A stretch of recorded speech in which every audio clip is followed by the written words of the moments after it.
السلام علیکم ورحمۃ اللہ وبرکاتہ۔ ایک بدقسمت کشمیری لڑکی کی رودات ہے جو شادی کے تیسرے دن ہی بیوہ ہو گئی تھی۔ ان دنوں میری پوسٹنگ ضلع ایسٹ میں تھی۔ میں نے تحریری طور پر سارے پولیس افسران کو حکم دیا تھا کہ کسی بھی کیس میں عورتوں اور بچوں کی گرفتاری میری تحریر کے اجازت نامے کے بغیر نہیں ہوگی۔ اگر کسی عورت کی گرفتاری ضروری ہوتی بھی تھی تو میرے افسر خود سامنے نہیں آتے تھے، کیونکہ گرفتاری کے لیے مجھے مطمئن کرنے میں ان کو دقت ہوتی تھی۔ اس لیے انہوں نے آسان راستہ یہ نکال لیا تھا کہ کیس کے مدعی کی رہنمائی کرتے تھے۔ میرے پاس کیس کے تفتیشی افسر شکایت لے کر آتے کہ تفتیشی افسر گرفتاری یا تعاون نہیں کر رہے۔ واقعہ یہ تھا کہ کچھ دن پہلے ایک نو بیاہتا جوڑا گلشن اقبال کے ایک شاپنگ مال میں آیا۔ شوہر نے نئی نویلی دلہن کو مال کے گیٹ پر اتارا اور کہا کہ آپ اندر جاؤ، میں کار پارکنگ میں کھڑی کر کے آ رہا ہوں۔ لڑکی مال کے اندر چلی گئی اور مال کے اندر وہ شوہر کا انتظار کرتی رہی۔ جب شوہر مال میں نہیں آیا کافی دیر تک تو لڑکی نے شوہر کو فون کیا تو شوہر کا فون بھی بند جا رہا تھا۔ بالآخر لڑکی مال سے نکل کر پارکنگ میں چلی گئی، مگر وہاں بھی اس کو اس کا شوہر کار کے ساتھ نظر نہیں آیا۔ لڑکی تنگ آ کر اپنے سسرال فون کرتی ہے اور سارا ماجرا بتایا۔ سسرال والے بھی پریشانی میں مال پہنچ گئے، مگر لڑکا جو ایک بینک میں وائس پریزیڈنٹ تھا اس کا نام و نشان نہیں تھا۔ گھر والے شام تک لڑکے کو فون کرتے رہے، مگر فون مسلسل بند ہی جا رہا تھا۔ شام کو لڑکی کے والد نے تھانے میں لڑکی کی گمشدگی رپورٹ لکھا دی۔ لڑکے کے گھر والوں نے رات جاگتے گزار دی۔ دوسرے دن ناظم آباد کے علاقے سے لڑکی کی کار میں سے اس کی تشدد زدہ لاش مل گئی، اور اس طرح لڑکی شادی کے تیسرے دن ہی بیوہ ہو گئی تھی۔ شاید قاتل گھر سے لڑکے کو فالو کرتے ہوئے جا رہے تھے۔ لڑکے نے جب دلہن کو کار سے اتار کر پارکنگ میں کار پارک کی تو اسی وقت قاتلوں نے لڑکے کو گن پوائنٹ پر لیا اور کار سمیت اغوا کر لیا۔ پرچہ نامعلوم افراد کے خلاف ہو گیا۔ سسرال والوں نے لڑکی کو عدت کے لیے اس کے والدین کے گھر بھیج دیا۔ میڈیا میں بڑا شور تھا کہ شادی کے تیسرے دن بینک کا وائس پریزیڈنٹ اغوا کے بعد قتل ہو گیا۔ میرے پاس لڑکے کے والد صاحب اپنے کچھ دوستوں اور عزیزوں کے ساتھ دفتر میں شکایت لے کر آئے۔ ان کی شکایت یہ تھی کہ ہم نے تفتیشی افسر کو ثبوت دیے ہیں کہ ہماری نئی نویلی بہو نے ہمارے لڑکے کو اغوا کروا کر قتل کروایا ہے، اور تفتیشی افسر اس کو گرفتار نہیں کر رہا۔ میں نے اسی وقت تفتیشی افسر کو وہ دفتر بلایا۔ تفتیشی افسر نے واقعے کی پوری تفصیل بتائی جو میں اوپر آپ کو بتا چکا ہوں۔ مزید یہ بتایا کہ لڑکی کا موبائل کال ریکارڈر نکالا گیا ہے۔ لڑکے کا فون تو پارکنگ میں ہی بند ہو گیا تھا، مگر لڑکی کو مال میں کار سے اترتے ہی ایک میسج آیا ہے اور لڑکی نے اس میسج کا جواب بھی دیا ہے۔ لڑکی کار سے اتر رہی ہے۔ مال کے سی سی ٹی وی کیمرے سے وہ ویڈیو مل بھی گئی تھی۔ مال کے اندر دوسری ویڈیوز چیک کی گئیں تو کیمرے کے ٹائم اور لڑکی کے کال ریکارڈ ٹائم کا موازنہ کیا گیا تو لڑکی کو کار سے اترنے کے بعد میسج موصول ہوا تھا۔ ایک لڑکی مال میں اندر سے اسی میسج کا جواب دیا جو مال کے کیمراز میں صاف دیکھا جا سکتا تھا۔ لڑکی کی یہ بدقسمتی تھی کہ مال کے پارکنگ میں کوئی کیمرہ وغیرہ نہیں تھا جس سے پتہ چلتا کہ کیا ہوا ہے اور ملزمان کون سی گاڑی میں سوار تھے۔ کال ریکارڈر مال لوٹ کی ویڈیوز کی شاپنگ وغیرہ سے لگ رہا تھا کہ لڑکی کی طرف سے کوئی گڑبڑ ضرور ہے، مگر لڑکی کی گرفتاری سے پہلے میں وہ میسج دیکھنا چاہتا تھا جو لڑکی کو کیا میسج آیا ہے اور لڑکی نے کیا جواب دیا۔ میرا جہاں تک بس چلتا تھا میں لوگوں کی گرفتاری میں احتیاط کرتا تھا، اور خاص کر عورتوں کی گرفتاری میں تو 10 دفعہ چیزوں کو چیک کرنے کے بعد ہی میں اجازت دیتا تھا۔ مشہور آرٹسٹ گل جی مرڈر کیس میں بھی میری اپنی آئی جی صاحب سے انبن ہو گئی تھی۔ میڈیا اور فیملی کا دباؤ بھی تھا کہ گل جی کے بیٹے کو شامل تفتیش کیا جائے، مگر میں نے صاف منع کر دیا اور کہا کہ یہ کام مجھ سے نہیں ہوگا، پہلے چیزوں کو کلیئر تو ہونے دو۔ میں نے آئی ٹی والوں کو کہا کہ لڑکی کی کال ریکارڈ میں جتنے نمبر ہیں ان کا کال ریکارڈ نکالیں، میسج کرنے والے لڑکے کا کال ریکارڈ اور میسج والے لڑکے کے کال ریکارڈ میں سے جتنے نمبر ہیں سب کا کال ریکارڈ نکالیں، اور تفتیشی افسر کو کہا کہ آپ لڑکی کے والد کو میرے دفتر میں بلا لیں، اور ریڈر کو بھی کہا کہ کل لیڈیز پولیس کو بھی اسٹینڈ بائی رکھنا ہے۔ دوسرے دن میں دفتر سادے کپڑوں میں اور اپنی پرائیویٹ کار میں گیا اور تفتیشی افسر کو بھی سادے کپڑوں میں ہی دفتر آنے کو کہا۔ میرا خیال تھا کہ ہم لڑکی کے گھر اس طرح سے جائیں کہ محلے والے سمجھیں کہ ان سے ملنے کوئی مہمان آیا ہے۔ میں ہر صورت جتنا مجھ سے ممکن ہو سکتا تھا ہر بات کا باریک بینی سے خیال رکھتا تھا۔ کسی سفید پوش کے گھر پر پولیس چڑھائی کرنے سے مجھے بہت خوف آتا تھا، ڈر لگتا تھا کہ اگر کسی بے گناہ کے گھر پولیس کا ریڈ یا گرفتاری ہو جائے، اور وہ بھی کسی لڑکی کی گرفتاری ہو جائے، تو اس کا ازالہ پوری زندگی ممکن نہیں۔ لڑکی کا والد اور تفتیشی افسر دفتر آ چکے تھے اور ایک لیڈی پولیس نے سادہ افسر لباس میں دفتر بلا لی تھی۔ میں نے لڑکی کے والد سے موبائل فون لے کر بند کر کے اپنی جیب میں رکھ دیا اور اس کو کہا کہ ہم آپ کی لڑکی سے کچھ پوچھ گچھ کرنا چاہتے ہیں، آپ ہمارے ساتھ چلیں۔ تفتیشی افسر اور لیڈی افسر لڑکی کے ساتھ والد کے اس کے کار میں لڑکی کے گھر روانہ ہوئے۔ لڑکی لیڈی پولیس افسر کے آگے لڑکی والے والد کی سیٹ پر بیٹھی۔ لڑکی کے والد کو لیڈی افسر کے سامنے تاکید کر دی تھی کہ وہ گھر والوں کو کچھ بھی نہیں بتائے گا۔ لڑکی کے والد کے ساتھ لیڈی پولیس افسر نے گھر کے اندر جا کر ڈرائنگ روم میں دروازہ کھولا، ہم دونوں وہاں پر بیٹھ گئے۔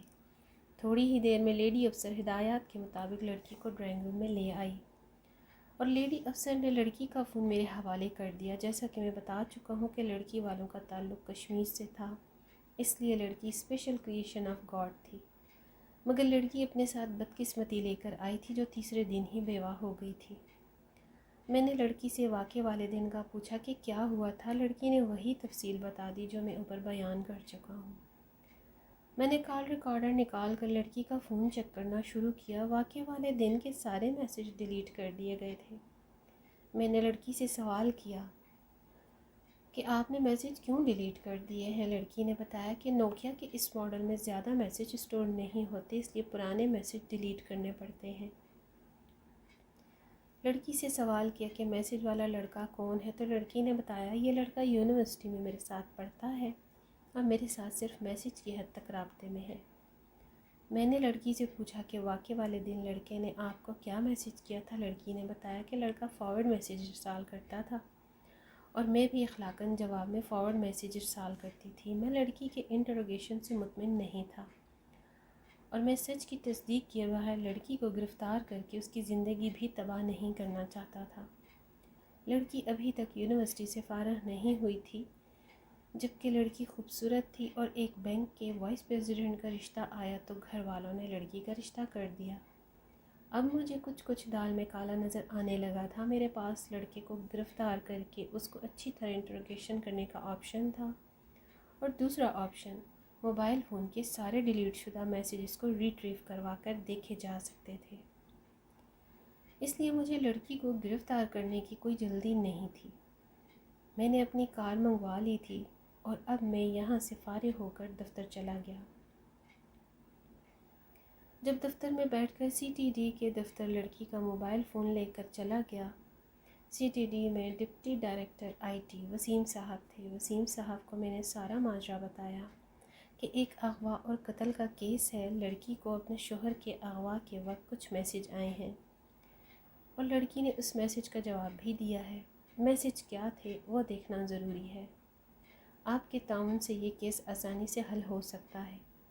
تو وسیم صاحب نے موبائل فون دیکھ کر کہا کہ اس موبائل فون کا سافٹ ویئر ہمارے پاس نہیں ہے، میں ابھی آپ کے ساتھ ہی صدر جاتا ہوں اور سافٹ ویئر ڈھونڈتا ہوں۔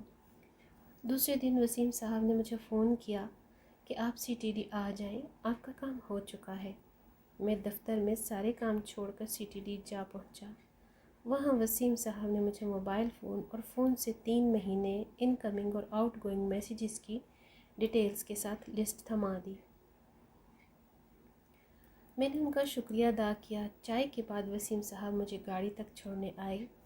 راستے میں وسیم صاحب نے مجھے کہا، سر آپ کے ساتھ کام کرتے ہوئے مزہ آتا ہے، آپ کراچی کے واحد افسر ہیں جو کام خود لے کر آتے ہیں، اس لیے آپ کا کام سارے کام چھوڑ کر پہلے کرنا پڑتا ہے۔ میں بیٹھتے ساتھ ہی کل والے واقعے کے میسیجز دیکھے جو عام فارورڈ میسیجز تھے۔ میں نے 3 مہینے کے بھی سارے میسیجز ایک ایک کر کے چیک کیے، دیکھے۔ لڑکی نے کبھی لڑکے کو کوئی پرسنل میسیج نہیں کیا تھا۔ میں نے تفتیشی افسر کو کہا کہ قتل ہونے والے لڑکے کے والد کے ساتھ دفتر آ جائیں۔ لڑکے کا والد ایک پڑھا لکھا سمجھدار آدمی تھا۔ میں نے موبائل فون کا حاصل شدہ ریکارڈ فوٹو کاپی کروا کے لڑکے کے والد اور تفتیشی افسر کو دیا، اور CTD کے افسر وسیم صاحب کا بھی نمبر دونوں کو دے دیا اور بتایا کہ دونوں اس کو دیکھ لیں۔ اس میں لڑکی کے 3 مہینے کے ڈیلیٹ شدہ میسیجز ہیں۔ اپنے IT انچارج کو بلا کر کہا فون کی جیسے جیسے ڈیٹیلز آتی جائیں لڑکے کے والد صاحب، تفتیشی افسر اور مجھ سے شیئر کرتے جائیں۔ کچھ ہفتوں میں ساری معلومات آ گئیں۔ لڑکی کے سارے نمبر اور اس کے یونیورسٹی میں لڑکے کے ساتھ پڑھنے والے سارے نمبر فلٹر کر لیے گئے تھے۔ میرے IT والے اور قتل ہونے والے لڑکے کے والد اور تفتیشی افسر سے ہر آنے والی چیز شیئر کر رہے تھے۔ ہمیں تلاش تھی کہ کون سا نمبر مقتول کے وقت شاپنگ مال کے قریب تھا، مگر لڑکی اور یونیورسٹی کے لڑکے کا کوئی نمبر اس لوکیشن پر نہیں تھا۔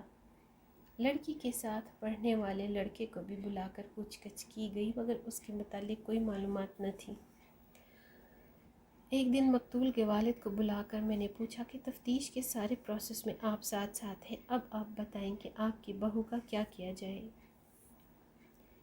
کیونکہ لڑکی کا والد پریشان پھرتا ہے، مقتول لڑکے کے والد نے بتایا کہ لڑکی والے ابھی تک ہم سے رابطے میں ہیں، لیکن لڑکی ہمارے لڑکے کے اغوا قتل میں ملوث نہیں۔ ہم نے جب لڑکی کے سارے ڈیلیٹ شدہ میسیج دیکھنے کے بعد اللہ پاک کا شکریہ ادا کیا کہ اللہ پاک نے ہم کو ایک بڑے گناہ سے بچا لیا ہے۔ ہم جانتے پوچھتے ایک بے گناہ لڑکی کو قتل کیس میں بند نہیں کرا سکتے۔ اس نے دوسرے دن لڑکی کے والد کو بلا کر اسے لڑکی کا موبائل فون واپس کر دیا اور بتایا کہ آپ کی لڑکی بے گناہ ہے، ہم نے پورا چیک کر لیا ہے۔ لڑکی کا والد فرط جذبات میں رونے لگا۔ وہ کبھی میرے ہاتھ چومتا اور کبھی گلے لگاتا۔ اس موقع پر میرے خود کے بھی آنسو نکل آئے۔ کسی نے کیا کہا ہے کہ 70 گناہ گار اگر بری ہو بھی جائیں تو گناہ نہیں، مگر ایک بے گناہ کو سزا ہو جائے تو عرش ہل جاتا ہے۔ مجھے اس دن جو خوشی ہوئی وہ میں زندگی بھر نہیں بھول سکتا، اور نہ ہی آپ کو اس کے محسوسات محسوس کروا سکتا ہوں۔ خود کو ہلکا پھلکا اور پرسکون محسوس کر رہا تھا۔ آج بھی جب وہ لمحے یاد کرتا ہوں تو سرد ہوا کے جھونکے جسم میں کب کبھی پیدا کر دیتے ہیں۔ اللہ پاک نے مجھے راستہ دکھایا کہ میں نے لڑکی کے سارے میسیج ریٹریو کرا لیے اور وسیم صاحب فرشتہ بن کر سامنے آئے، ورنہ لڑکی والوں میں اتنا دم نہیں تھا کہ قتل کیس کو فیس کر لیتے اور لڑکی کے ساتھ یونیورسٹی والا لڑکا اور اس کا خاندان بھی پس جاتا۔ اس طرح سے بہت سارے لوگ بے گناہ ہوتے ہوئے گناہ گار ٹھہرتے۔ ہم ابھی تک لڑکی والے ٹریک کو ہی دیکھ رہے ہیں۔ ہم نے مقتول کی سابقہ زندگی پر کوئی کام نہیں کیا تھا۔ جب مقتول کے ماضی کو کھنگالا گیا تو کیس حیرت انگیز طور پر ورک آؤٹ ہو گیا، ملزمان پکڑے گئے۔